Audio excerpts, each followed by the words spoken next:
antara Yesus terhadap para pemuka agama yang munafik pada zamannya. Salah satu ahli Taurat mendekati Yesus dan menanyakan kepada hukum manakah yang terutama. Yesus akhirnya merangkum semua yang terdapat dalam hukum Taurat melalui teks yang berkata, "Kasihilah Tuhan Allahmu dengan segenap hatimu dan dengan segenap jiwamu dan dengan segenap kekuatanmu." Ulangan 6, 4 dan 5 yang telah disebut sama. Begitu dikenal oleh umat Israel dan juga bisa dibaca di Yohanes 14:18. "Kasihilah sesamamu manusia seperti dirimu sendiri." Dan orang itu akhirnya bersemangat dan berkata, "Tepat sekali guru, benar kata hal tersebut adalah jauh lebih utama daripada semua korban bakaran dan korban sembelihan." Saya setuju. Nah, jadi pada saat itu orang yang datang dengan tujuan melakukan perlawanan melalui suatu pertanyaan akhirnya terkena sendiri saudara dengan jawaban Yesus.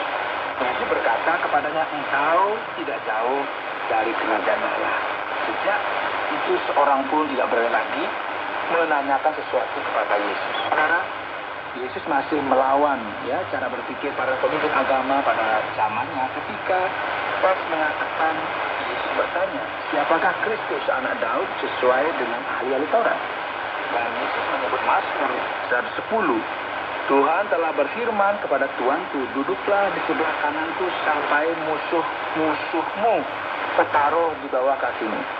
Daud sendiri menyebut dia tuannya, bagaimana mungkin ia anaknya pula?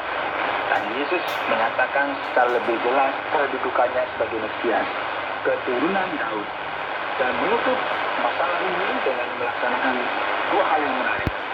Dia berkata dengan jelas dalam suatu perlawanan langsung melawan kesesatan, "Hati-hatilah terhadap ahli-ahli Taurat yang suka berjalan-jalan memakai jubah panjang dan suka menerima penghormatan di pasar, yang suka duduk di tempat terdepan di rumah ibadat dan di tempat terhormat dalam perjamuan, yang menelan rumah janda-janda, sedang mereka mengelabui mata orang dengan doa yang panjang-panjang. Mereka ini pasti akan menerima hukuman yang lebih besar." Dan Yesus mengakhiri perbincangan ini dalam pasal 12 dari Injil Markus dengan menceritakan sebuah kisah. Kisah tersebut Yesus sampaikan ketika dia memperhatikan seorang janda memberikan persembahan sebesar 2 peser atau 2 koin logam. Dan Yesus mengatakan bahwa ia memberikan lebih banyak persembahan dari semua orang yang memasukkan uang ke dalam peti persembahan. Nah, kisah ini diangkat dengan tujuan adalah untuk menunjukkan jenis keagamaan yang benar, yang sesungguhnya.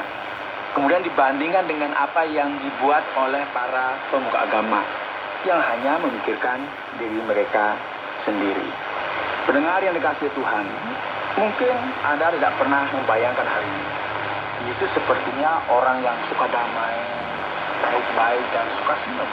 Namun di bagian yang kita bahas tadi, ternyata sebuah kisah-kisah ketika Yesus melawan orang-orang munafik melalui suatu perlawanan yang bersifat langsung, artinya to the point. Anda sedang mendengarkan Jalan 66 dalam pembicaraan kisah Injil Markus pasal 11 dan 12 yang dijelaskan oleh Pak Yohanes dalam topik dengan langsung. Sekarang kita tiba pada pertanyaan-pertanyaan. Yang pertama tentu adalah berkaitan dengan orang banyak itu memang tahu siapakah Yesus. Mengapa mereka menyambut dia dengan cara yang begitu bersemangat pada saat Yesus masuk ke Yerusalem? Ya, memang sepertinya membingungkan ya. Yesus sedang memasuki Yerusalem dan sepertinya orang-orang sudah menunggu dia. Semua orang berada di sana, tapi bagaimana mungkin ya? Dari mana mereka muncul tiba-tiba ramai begitu ya? Nah, penting untuk kita mengerti apa yang sedang terjadi sekarang. Ketika mereka berkata, "Hosana, diberkatilah dia yang datang dalam nama Tuhan." Kita dapat melihat bahwa kalimat-kalimat ini berkaitan dengan Tuhan yang dinyanyikan pada masa Paskah. Hal ini berhubungan dengan Mazmur 113 sampai 120. Silakan bisa dibaca di Alkitab Saudara, yang dinamakan sebagai Halel, yang biasanya dinyanyikan pada waktu Paskah. Pada saat perayaan, Yesus datang. Yesus dipandang sebagai orang yang penting karena dia adalah seorang nabi, seorang yang menyembuhkan mereka yang sakit. Nah, orang banyak tidak tahu bahwa dia adalah Mesias. Tapi mari kita anggap di sini bahwa adalah sebuah kebetulan bagi Kristus ya, yakni ketika masuk ke Yerusalem, ya, dan semakin mendekat, maka penduduk umat yang ada pada saat itu merayakan. Karena memang Paskah akan segera dimulai pada pekan itu juga.